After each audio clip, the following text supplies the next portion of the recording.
Hello and welcome back to NoBS. Today we return to talking about the professional sports situation here in America and other parts of the world too. Basically, what's been happening this past few weeks is there was another arrest that went wrong in Kenosha, Wisconsin. This situation was very dramatic and bad, but it was also the cause of a criminal resisting arrest and fighting with the police and not listening to their orders. The cops were forced to take him down in a very, very unkind way, but that's the reality of that situation. It was tough, but it didn't have much to do with racism, actually none to do with racism at all. And it probably shouldn't have been national news either, but the fact of the matter is this is an election year. The Democrats are latching on to stories that they can race bait. And that's what the media did with this one. They turned it into another national news event. There's been riots in that city every night since then. People have been freaking out in the media, in the news. And in addition, as we're going to go over today, athletes are getting in on this cause and they're getting woke more than ever. They're actually deciding to boycott or strike and not perform and attend their events now. This started when the NBA decided to not play their playoff games last Wednesday. They postponed their season for a few days even. And then other sports started to follow suit. Now it's going all across, all over the place. Tennis is even getting involved. All kinds of bad things are happening. So I want to talk about it more, talk about how it's so silly and unnecessary and kind of weird too. Like, I think it's actually maybe like a coordinated attack. Like, the liberals are trying to race bait this story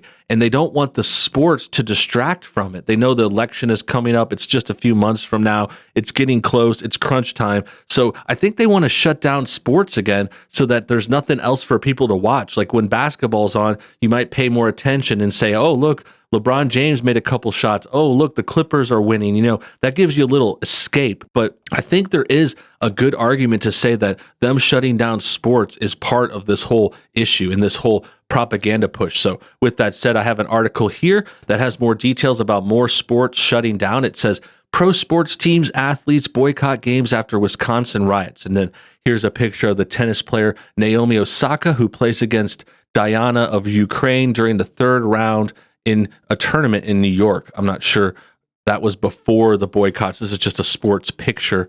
But let's see what else happens in this. It says, from basketball to soccer, tennis, and even the great American pastime of baseball, the sports world and the political realm have collided once again. Wednesday saw a score of players and teams announcing boycotts of upcoming games following a night of violent riots in Kenosha, Wisconsin. Tennis star Naomi Osaka stunned fans when she withdrew from the Western and Southern Open Wednesday, just after reaching the semifinals. In a statement following the decision, Osaka wrote, "Before I am an athlete, I'm a black woman." And then here's her tweet, her response that she also wrote in Japanese.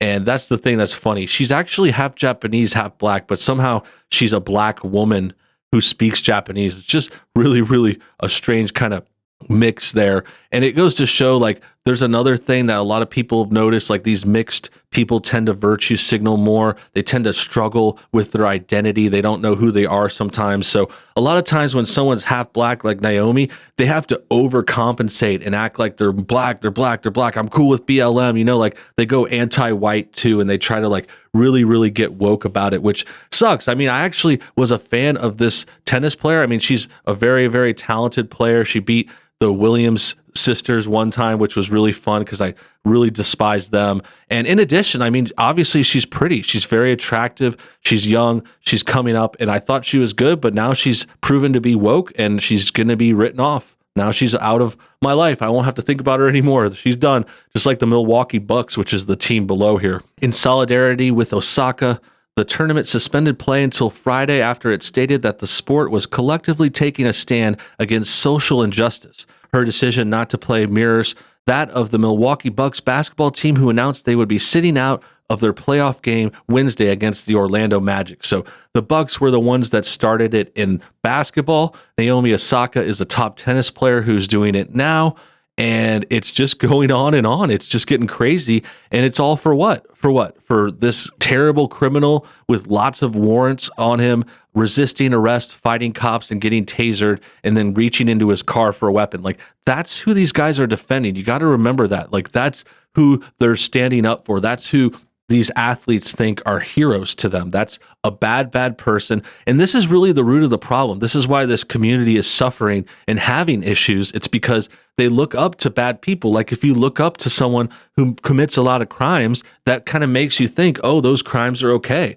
I really think this group thinks it's okay now. I mean, how else would you explain it? Why else would you stand up and protest in honor of someone if you didn't think what they did was okay? They truly think resisting arrest and fighting cops is okay. It's absolutely insane. A few hours before the scheduled tip-off, Team Vice President Alex Lasry tweeted, "Some things are bigger than basketball." The team had reportedly spent the afternoon on a conference call with lawmakers from Wisconsin, including the state attorney general and lieutenant governor. In response, the league officials postponed all playoff games on Wednesday and will meet Thursday to discuss a way to address players' concerns moving forward. In addition to Osaka's semifinals round and the Bucks Magic game, 3 Major League Baseball games, 5 Major League Soccer games, and 3 WNBA games were also postponed. So this is crossing lots of sports. We're talking about tennis, basketball, baseball, soccer, and whatever the WNBA is. I'm not really sure. I've never heard of the WNBA, but apparently that's another sports league. I don't know if you guys have ever heard of it. I've never heard of it, but they postpone games too. So basically, everyone's postponing games because of this arrest gone wrong in Kenosha that's caused a bunch of riots that were unnecessary. It's just angry people, it's just angry people with lots of time on their hands too. I think a lot of the time on their hands is because of the pandemic. Everything's shut down. People aren't working. They're not happy. They have nothing else to do. So they go out into the streets and defend criminals and think that's woke and cool. And it's going to get them on the news. And they think they're heroes too. Like that's a hero complex thing with not only these people in the streets, but the athletes, the people posting this stuff. Like that Osaka post on Twitter was definitely her trying to sound woke, acting like she's saving the world for not playing a game. I mean, I think at a time like this, we need sports, we need distractions, we need stuff to keep us happy and to have fun. That's why I wish movies would come back too. But I think this is just a global shutdown. Everything is getting affected because, I mentioned the movies just in the back of my head. I'm like, movies are done. Now they're shutting down sports again. Movies are actually trying to come back this past weekend. And that was a good sign, but I wonder if that'll get shut down again too. I'm not sure, but this is all part of the greater plan to really have this country into chaos right before the election. The boycotts are not the first time athletes have chosen to use game time as an opportunity to push a political message. The boycotts Wednesday happened exactly 4 years after then San Francisco 49ers quarterback Colin Kaepernick first knelt during the national anthem. The demonstration drew widespread backlash from fans, which caused many to refuse to attend games and even burn merchandise. As the major sports leagues struggle to bounce back from the financial losses brought on by shorter seasons and fanless games, it's unclear whether they will support another social justice movement that impacts playing time. Pretty ridiculous, pretty silly. And the other thing I'll notice here is I don't know if they are realizing this in the article, but these things happened exactly 4 years ago. Do you guys know why? Well, that's because we have a presidential election every 4 years. That's what's going on. That's the real story. This is not about racism. This is not about really, making things equal like justice. It's actually a very, very different situation. First of all, it's about these elections. That's when BLM popped up 4 years ago. That's when Colin Kaepernick started kneeling at sports games. And 2016 seemed bad, but this is like 2016 times 10. Or 20, I don't even know, 2016 times 100. That's what 2020 feels like. It doesn't even feel like it's 4 years later. It feels like we're in a new generation. But basically, they're taking all their tactics from 2016 and ramping them up. They're doubling down. And that's why we're not just seeing kneeling at sporting events, which happened at the beginning of these seasons.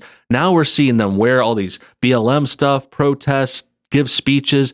LeBron James is wearing a woke hat, and now they're just boycotting their playoff games and all this other stuff. And the other thing I'll mention is this is something I got from Tucker Carlson, who had a really good take on this situation. Again, this is not about racism. This is not about fixing, police brutality or equality or anything like that. This is actually class warfare. It's hidden under the guise of fighting racism. But in truth, they're trying to turn the poor people against each other because the rich people on top are, they're just meddling in everything and trying to get us to turn against each other.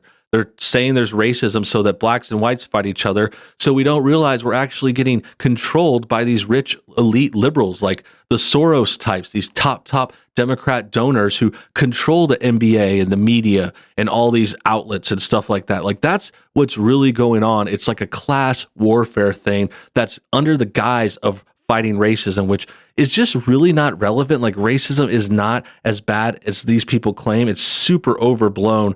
And you could tell because all of these incidents they bring up, there's no points of racism. I mean, these arrests, did you hear anyone say anything racist?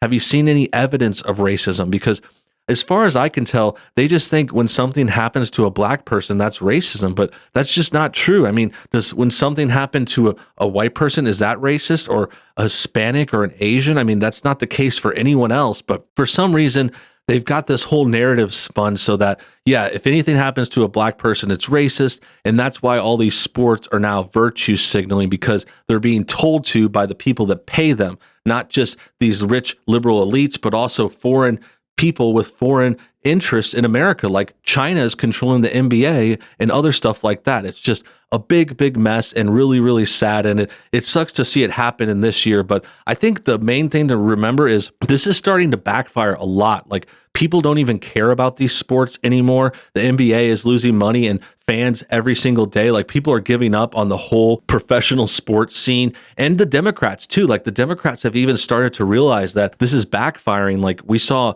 this week on CNN, Don Lemon was starting to tell people not to protest anymore and not to get so violent because they've passed the point where it could help their cause. Now people are saying, hey, these Democrats are crazy. Why would we want to vote for them? That about wraps things up. I hope you guys enjoyed today's video. Make sure you comment your thoughts on everything below. Also hit that like button to get this shared, subscribe if you're new, and hit the bell for notifications too. Until next time, have a great day.